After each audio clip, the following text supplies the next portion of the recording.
हैं। हर कफार लोहे का लगा था।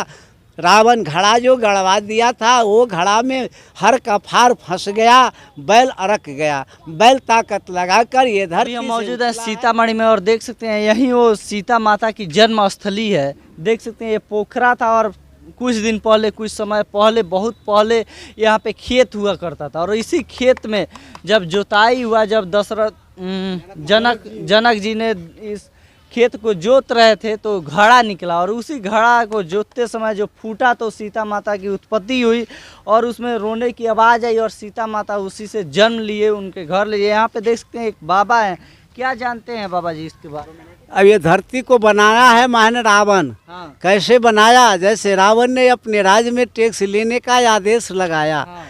दूतों ने उन्हें पूरे लंका से टैक्स लेकर जमा करवा दिया। 4 गो ऋषि जंगल में भजन करते हैं। उनके पास रावण को दूत गया, बोला ये बाबा रावण की आदेश है, तेरे टैक्स देना पड़ेगा।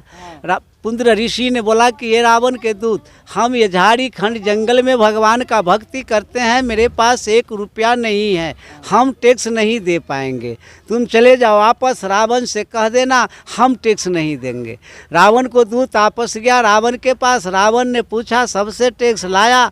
उन्हें बताया सबसे टैक्स लेकर जमा करवा दिया। 4 गो ऋषि जंगल में भजन करते हैं, वो टैक्स देने से इनकार गया। रावण ने बोला हमें राज्य में ऋषि क्या भक्ति करेगा, भगवान भक्ति करता होगा, टैक्स नहीं मानेंगे, तुम जाओ और वो ऋषि से टैक्स लेकर आओ। जैसे रावण ने आदेश दिया, अपना दूतों का माटी का घड़ा, माटी का ढक्कन लेकर पुंद्र ऋषि के पास पहुंचकर पुंद्र ऋषि से बोले कि ये बाबा रावण की आदेश है, टैक्स तेरे माफ़ नहीं होगा। बाबा ने बोला कि उनको राज्य में बसे हैं, जो कहेगा वो काज करना पड़ेगा, आओ हम टैक्स चुका देते हैं। रावण को दूत बाबा को नज़दीक में गया, अपने हाथ से अंगुली चीरकर बाबा ये घड़े में खून डाल दिया। दूसरे बाबा चीर कर दिया, तीसरे बाबा चीर कर डाल दिया, चौथे बाबा डालकर वो बाबा ने रावण को दूत को समझाया, ए रावण को दूत मेरी बात तुम सुनो, ये घड़ा को ढक्कन लगाकर बंद करके हम तुम्हें देता हूँ, ये घड़ा उठाओ, रावण के पास जाओ, रावण से कह देना ये रावण का विनाश कर देगा। रावण को दूत ये घड़ा उठाया, मुड़ी पर रख कर रावण को दिशा जाने लगे। ये जाते जाते कुछ दूर इधरे थे, रावण बंगला पर बैठे, इनको दूरी से नजर आ गया। रावण हो मन हुलासा, जैसे रावण को दिल में ये बसा है, ऋषि लोग ने फल फूल देकर हमें दूत को भेजा है, आज ये फल फूल खाकर ये लंका में आनंद करेंगे। जब तक रावण का दूत ने नज़दीक रावण को पहुंचकर घड़ा उतार कर रावण को सामने रख दिया। रावण ने पूछा तू क्या लाया? वो ने बताया कुछ नहीं है, सुंदर सामान है। रावण पूछा क्या सुंदर है तूने बताओ? वो ने बताया 4 साधु यौरी चिरचिर को ये घड़े में खून डाल दिया। चौथे साधु ने ढक्कन लगाकर बंद करके हमें समझाया, रावण के दूत ये घड़ा उठाओ, रावण के पास जाओ, रावण से कह देना ये रावण का विनाश कर देगा। जैसे रावण विनाश का नाम सुना, भगवान से प्रार्थना करने लगे कि हे भगवान, हे प्रभु, अब ये घड़ा को मैं क्या करूं? अब ये घड़ा को लंका में जादी हम गाड़ देते हैं, हमें ये घड़ा विनाश करके छोड़ेगा।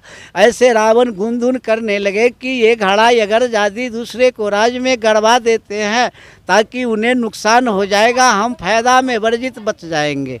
ऐसी गुनधुन करते हुए रावण को एक समय याद आया, जनक शंकर भगवान ने प्रवचन कर रहे थे, जो प्रवचन सुनने के लिए महाराज जनक रावण दोनों पहुंच गया। प्रवचन सुनते हुए रावण को आदेश जनक महाराज ने दिया कि ये रावण तुम अपनी प्रवचन सुनाओ, हम तेरे को उत्तर करेंगे। रावण ने प्रवचन महाराज जनक को सुनाया, जनक महाराज उत्तर किया तो रावण हार गया।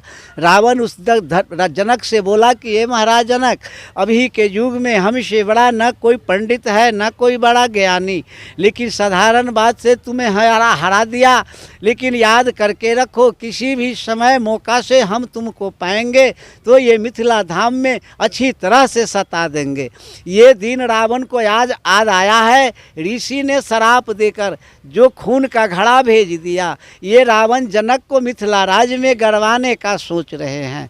ऐसी रथ से भेजकर रावण अपने दूतों का ये धरती पर हलवा दिया। हलाकर रावण का दूत आपस गया। 12 साल के लिए महाराज जनक को राज्य में ये अकाल पड़ गया। बिना अन्न पानी को पूरे प्रजा जनक महाराज को मिथिले राज्य से मर गया। कुछ पब्लिक बचा महाराज जनक से कल जोड़ कर बोला कि ये महाराज जनक, तुम सारा पब्लिक तेरे मिथिला से मर गया, आज तक तुम ये धरती पर कोई जग पूजा नहीं कर सके, ताकि तुम कोई जग पूजा करो, ताकि आकाश से वर्षा होगा, पृथ्वी से अनाज उपजेगा, प्रजा का जान बड़ी हो जाएगा। महाराज जनक कल जोड़ कर बोला कि हे प्रभु, आपका बात सुनकर बहुत मेरे तकलीफ हुआ, हम कल से आपका बात का ये पालन करेंगे। महाराज जनक कल होकर अपने राज्य में घूमकर ये जग पूजा शुरू कर दिए। ये पूजा करते धरते कुछ दिनों बीत गया। रावण घड़ा जो हलवा दिया था, वो घड़ा को 11 बरस 8 महीना हो गया था। 12 साल में 4 महीना बाकी था। महाराज जनक जग कर रहे थे, जो जग में महाराज जनक को आकाशवाणी हुआ, ये महाराज जनक, तुम लाख ये जग करते हो, लाख पूजा, तेरे राज में वर्षा नहीं होगा। जो हम कहते हैं वो काज करो, अवश्य तेरे राज में वर्षा होगा। महाराज जनक कल जोड़ कर बोले कि हे प्रभु, आप जो आदेश दीजिएगा पालन करने के लिए ये धरती पर हमें तैयार हूँ। महाराज जनक को आदेश मिला, तुम अपने हाथ से ये पृथ्वी पर हर चलाओ, पति पत्नी दोनों की संपर्क रहना पड़ेगा, तभी तुम्हें राज्य में वर्षा होगा, नहीं तो दूसरा उपाय कोई नहीं है। महाराज जनक कल जोड़ कर बोला, अवश्य आपकी बात का पालन करेंगे। महाराज जनक के जग समाप्त करके महल के पास गया, फिर देवता ऋषि को बैठा करके ये बात को चर्चा दिया। हे ऋषि, हे देवता, हमें ये 64 कोस चौड़ा, 96 कोस लंबा, जैसे उत्तर में हिमालय, दक्षिण में गंगा, पश्चिम में गंडकी, पूरब में कोसी, चारों का बीच में हमें ये जनक मिथिला धाम है। अब किस धरती पर जाकर हमें ये हर चलाऊं, ताकि आकाश से वर्षा हो जाए, पृथ्वी से अनाज बच जाए, पब्लिक का जान बड़ी हो जाए। कोई देवता ऋषि बात का उत्तर नहीं दिया। फिर आकाशवाणी हुआ, ए महाराज जनक, तुम अपनी महल से 3 योजन पश्चिम चलो। तब आकर वो जोताई करे किए। 3 योजन पश्चिम जब आया है, जहाँ सीतामढ़ी सुन रहे हैं, ये तमाम ये दुनिया जंगल था। महाराज जनक जंगल काटकर ये झोपड़ी बांस खड़की बनवाया है। रात भर उस झोपड़ी में विश्राम किया। बिहान खनी महाराज जनक आदमी को आदेश दिया, ये ज़मीन को सोधाई करो, 12 कोस कहाँ पूरेगा, वहाँ चल के हमें हलेष्टी जग करना है। आदमी उनका नापी किया है, ये जहाँ बैठे हुए हैं जिस धरती पर, वो धरती से 1.5 कोस जमीन अलग है। वो धरती का नाम महाराज जनक रखा है हलेश्वर स्थान। हलेष्टी जग करके हर 5 दिन तक जग हुआ। जग समाप्त करके महाराज जनक को धरती से हर बैल को जोतना शुरू कर दिए। जब वहाँ पहुँचे हैं महाराज जनक, 88,000 ऋषि को निमंत्रण देकर वो धरती पर जग शुरू कर दिए। जग समाप्त करके बैल को कंधे पर हर पालो लगा दिया। वहाँ से जोतते हुए ये धरती पर आया।